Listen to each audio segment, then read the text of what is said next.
Hi అండి, Mahender Reddy Peyyala YouTube channel subscribe చేసుకోండి, share చేయండి, లైక్ చేయండి, కామెంట్ చేయండి. ఈ వీడియోను మంచోళ్ళు చూసినా, చెడ్డోళ్ళు చూసినా, శత్రువులు చూసినా, మిత్రువులు చూసినా మీకు కావాల్సిన వాళ్ళకు షేర్ చేసుకోండి. నేను మాట్లాడే మాటల్లో నిజాలైతే ఖచ్చితంగా ఉంటాయండి. నేను యూట్యూబర్ని కాబట్టి ప్రతిదీ నా సబ్స్క్రైబర్లతోటి పంచుకుంటాను.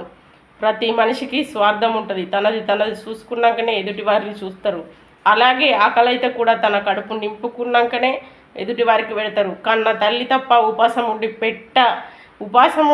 పెట్టే అంత గొప్ప గుణం ఇంకెవరికీ లేదు. అది ఒక కన్న తల్లికే సాధ్యం. అలాంటి మీరు ఈ రోజుల్లో నా దగ్గర బంధుత్వం పేరు చెప్పనండి, పేరు చెప్పి వాళ్ళను బాధ పెట్టలేను. మరుగున పెట్టి వీడియో పెడుతున్నా. ఇది అందరికీ ఉపయోగపడుతుంది, తప్పకుండా వినండి. మా వారికి కావలసిన వాళ్ళు అంటే నాకు కావలసినోళ్ళే కదా. మరి అలాంటి వారు ఈ రోజుల్లో నీతులు చెప్తున్నారండి. భార్యాభర్తలకు కొట్లాటైతే ఎప్పుడు వారింటికి పోయేదాన్ని నేను. వాళ్ళే సర్ది చెప్పి పంపించేటోళ్ళు. అలాగే ఎప్పుడో కొట్లాటైతే 9:30కు రాత్రి కొట్లాటైంది మా ఇద్దరికి. మా సౌండ్ విని లైట్ బంద్ చేసుకుర్రు. మళ్ళీ కొట్లాడి మన ఇంటికి వస్తే ఎవడు సర్ది చెప్తాడు వారికని. లొల్లంతా అయిపోయినాక తిరిగి లైట్లు వేసుకుర్రు. ఎందుకంటే అలా బంద్ చేసుకోవడానికి కారణం ఏంటిది నేను అర్థం చేసుకున్నా. లైట్ ఉంటే తెలియకొద్ది ఎవరని నేను వాళ్ళ ఇంటికి ఉరుకుతా. వాళ్ళ ఇంటికి ఉరికితే మావారు వస్తారు. అక్కడ వీళ్ళకు చెప్పలేక మనకు అవసరమా అని. అది స్వార్థం కాదా? మరి మా వారు చిన్నపిల్లగాడు ఉడికినట్టు వాళ్ళ ఇంటికే తెల్లారితే పొద్దుకితే పోయేటోడు. వాళ్ళ అమ్ముండి వాడు రావద్దు, వాడేమత్తడు, నేనేమో రావద్దా అని కొట్లాడింది. నీ ఆర్థిక పరిస్థితి మీద దెబ్బ కొట్టింది. నీ పరిస్థితి బాగోలేక వాడచ్చుడు వల్ల నా తల్లితోటి నాకు ఇబ్బంది అవుతుంది. డబ్బు పరంగానే ఆలోచించుకున్నావు. ఫోన్ చేసి ఆడింటికి రావద్దని నాకు చెప్పినవు. అది సరే అని నేను మనసులో పెట్టుకొని దూరం నుండి చూస్తే అయిపోయే. మన వల్ల గొడవ ఎందుకని నేను మా వారికి చెప్పుకున్నా. పోవద్దు అని చెప్పిండు మీ అన్ననే, పోకు అని చెప్పిన. సరే అని ఇంత పోవాలనిపించుకున్నా బాధపడి ఊకున్నాడు. అది మీ స్వార్థం కాదా? మరి నీది నువ్వు చూసుకున్నట్టే కదా. అర్థం చేసుకో. సత్యవ్వకు తెలివి బాగా. ఇప్పుడు కాదు, ఎప్పటి నుండో మీరు పైకి మంచిగా లోపల వేరే ఉంటుర్రు. ఇలాంటి తత్వాన్ని మానుకున్న నాడే మనసు పూర్తిగా ఎదుగుతారు. ఎందుకు అంటే కాలు మంచిగా లేని దానికి బంగులా ఇంత తెలివి అవసరమా అని మీకుంది కడుపులా. కుల్లా చెప్తున్నా. మీరు ఏమైనా అనుకోండి, దానికి అర్థం మీరు నిన్న మాట్లాడిన మాటలే. నీకెవరైనా కంటికి కనబడుతుర్రా? నీకెవరు ఏర్పడుతుర్రా? నీకెందుకు తెలుస్తుంది అన్నారు మీరు. కన్న తండ్రికి కూడా అలాగే అన్నాడు. ఎవరి కంటికి కనబడకుండా మీరు సంపాదించింది ఆయన తింటలేడు, వాళ్ళ తండ్రి సంపాదించింది తింటలేడు. లారీల మీద పోయి ఎండల కష్టపడి తన భార్య పిల్లల కోసం, ఒక్క కొడుకు భార్య కోసం, కుంటిది భార్య దొరికింది కోసం తన 4 ఏళ్ళ పని పొడగొట్టుకొని ఏ విధంగా కష్టపడుతుర్రో మీరు వచ్చి పెడుతుర్రా? ఏమైందని మీరు అడుగుతుర్రా? తన పని మీద పోయి మందు దాగో అట్టిగానో యాక్సిడెంట్ అయింది. తన పని చేసే కాడ ఉన్నవాళ్ళే నా అన్నదమ్ములయ్యారు. నా అన్నదమ్ములు శత్రువులని, ఆమెకి ఎవరూ లేరని మాట్లాడిన మనిషికి ఇది అర్థం కావాలి. మరి నాకు ఎవరూ లేకపోయిరి. నీ కొడుకు యాక్సిడెంట్ అయితే మొదలే నా అన్న ఎవరు రాజు పోయి ఎక్కడ యాక్సిడెంట్ అయితే అక్కడికి వెళ్ళి బండి తెచ్చి పోలీస్ స్టేషన్లో పోయి చెప్పిండు. మరి నేను ఇంట్లోకెళ్ళి కదలక ముందే అనంతరపురంలో నా భర్తను హాస్పిటల్ తీసుకుపోయి స్కానింగ్ చేయించి గవర్నమెంట్ హాస్పిటల్ వేసిర్రు. మరి కన్న తండ్రివి కదా, ఎందుకందలే? కన్న తల్లి కదా, ఆమె ఎందుకందలే? చేసుకున్న భార్యను కదా, నేనెందుకు చేరలే? మరి వాళ్ళు ఎందుకయ్యారు? నీకేం తెలుసు అని మాట్లాడుతున్నావు? రేపు నీకు ఎవరైతారా ఆగుతలేవు అని. అది నీ ప్రేమ మాట అనుకుంటున్నావా? ఓర్వలేని మాట. నీకెవరైతారు నీకు తెలుసా? అది ఎవరేమయ్యేది ఎవ్వరికీ తెలియదు. నా తల్లి వెళ్ళిపోతే సత్యవ్వ పంచాయతీ పెట్టింది, అన్నదమ్ముల ఇజ్జత్ తీసింది. లోపట్నే ఉంచుకొని సాదుకోవచ్చు కదా. ఇప్పుడు మంచిగా ఉందని మాట్లాడినావు. ఈ రోజుల్లో నీ వదిన ఎందుకైంది? ముసలిపోయింది, పరువు పోయింది. మరి మీ వదినే ముసల్దా? కోపంలా పరువు, విలువ, మర్యాద ఇవేమీ గుర్తుకుంటాయి. అందుకే అర్థం చేసుకొని మాట్లాడాలి. స్వార్థం నీకు లేదా? మరి ఏ స్వార్థం లేని వారివైతే ఇక్కడే ఉండొచ్చు కదా. చుట్టాలకు బంధువులకు ఎవరికి మంచి చెడ్డలు జరిగినా చూసుకుంటా కూర్చోవచ్చు కదా. బయట దేశం ఎందుకు పోయావు? నీతులు చెప్పేవారివైతే. నా భర్తను ఆదుకున్నోళ్ళ పేరు చెప్తా ఇను. అర్ధరాత్రి హాస్పిటల్లో నా తమ్ముడు వదిలేసి వచ్చిండు. నాకు తోడబుట్టిన అన్నయ్య కాశీపేట.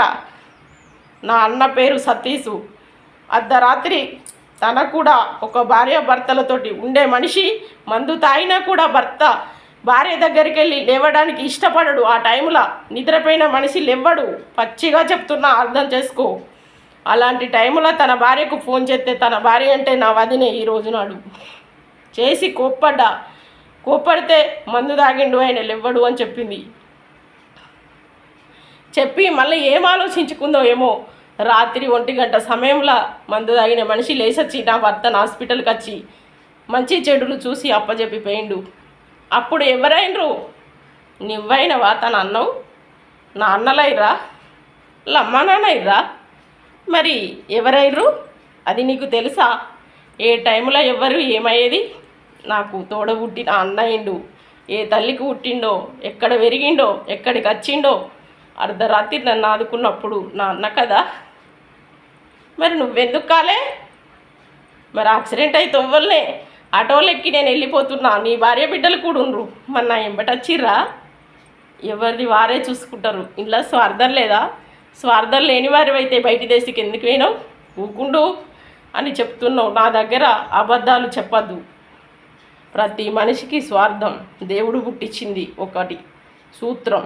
ఎందుకంటే స్వార్థం లేనిది బతకలేము. చూడు ఎదుటివారిని, కానీ నిన్ను నువ్వు ఉపాసం ఉంచుకొని చూసంత గొప్ప మనసు నీకు లేదు కదా. అలాగే ఎదుటివారికి కూడా ఉండదు. తల్లిని, తండ్రిని, భార్యను, ఇంకా చిన్న ఫంక్షను పెద్ద ఫంక్షను పోయగలుగుతారు. కానీ నీకు 60-70 మంది 100 మంది బలగముండ్రు. నీ పెద్ద బలగం. ప్రతిరోజు బలగంలో ప్రతి ఒక్క మనిషికి ఒక ఫంక్షన్ ఉంటుంది. అది మంచి అయినా చెడైనా అర్థం చేసుకో. ప్రతిరోజు పోతాడు, అందరితోటి కలుస్తాడు. మరి పోవడానికి డబ్బులు ఎవరు ఇస్తారు? నువ్వా? మరి పని బంద్ చేసి 70 మంది 80 మంది ఫంక్షన్లకు పోయేస్తే కట్నాలకు ఎవరు ఇస్తారు? నువ్వా? మరి ఇలాగే పోతాడు. వీడికి నువ్వు ఇస్తావు కావచ్చు. మరి భార్య బిడ్డలకు అన్నం ఎవరు పెడతారు? నువ్వా? మాట్లాడేటప్పుడు అర్థం చేసుకొని మాట్లాడు. సత్యవ మాటల ప్రతిదీ అర్థం ఉంటుంది. స్వార్థం ఉండేపటికనే ఈ రోజున నువ్వు బయట దేశంలో ఉన్నావు. ఎందుకు అంటే నీ భార్య బిడ్డల కోసం. ఇక్కడ ఉంటే ఏమీ చేయలేము. తిరుగుడు తప్ప కుప్ప కాదని పోయినావు కదా. స్వార్థం కాదా అది? మరి రేపు నీకు ఏమన్నా అయితే ఎవరైతారు? రేపు తెలుస్తుంది నీకని మాట్లాడుతున్నావు. నీకేమన్నా అయ్యేది నీకు తెలుసా? ఫ్లైట్ కూలుతుందని వాళ్ళకు తెలుసా? కింద పడ్డరు, చనిపోయారు. నాకేమన్నా అయ్యేది నాకు తెలుసా? నీ బతుకు నా బతుకు, ప్రతి ఒక్కరి బతుకు. చావు తెలియదు, పోయిన ప్రాణం తిరిగి రాదు.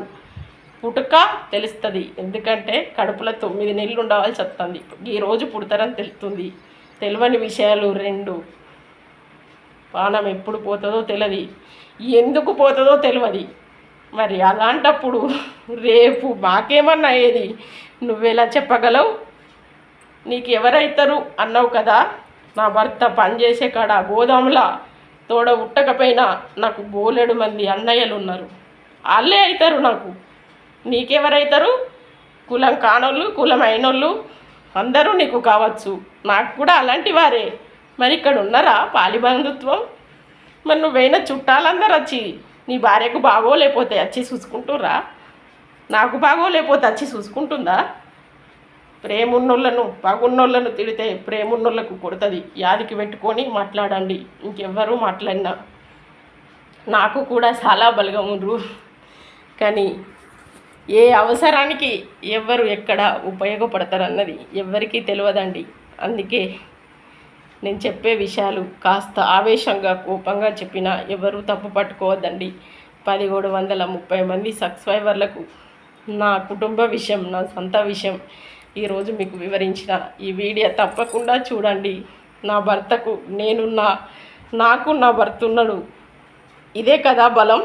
ఎందరున్నా లేనట్టే అని ఇద్దరిని ఒక్కటి చేస్తారు కదా. ఆ ఇద్దరికి ఒకరిని బతికించుకోవాలన్నంత శక్తి ఉంటే బతుకుతారు. లేకపోతే ఇలా జరిగేది ఉంటే అలా జరుగుతుంది. మీ మీకు ఇది చేయమని చెప్పేంత హక్కు అయితే లేదు. అర్థమైందా? బాయ్. తప్పక ఈ వీడియో చూడు, ప్రతి మాట ఆలోచించు, ఆవేశపడకు, కోపం పెంచుకోకు, మాటలున్న అర్థం లేకు. బాయ్. నేను మీ సత్యవను.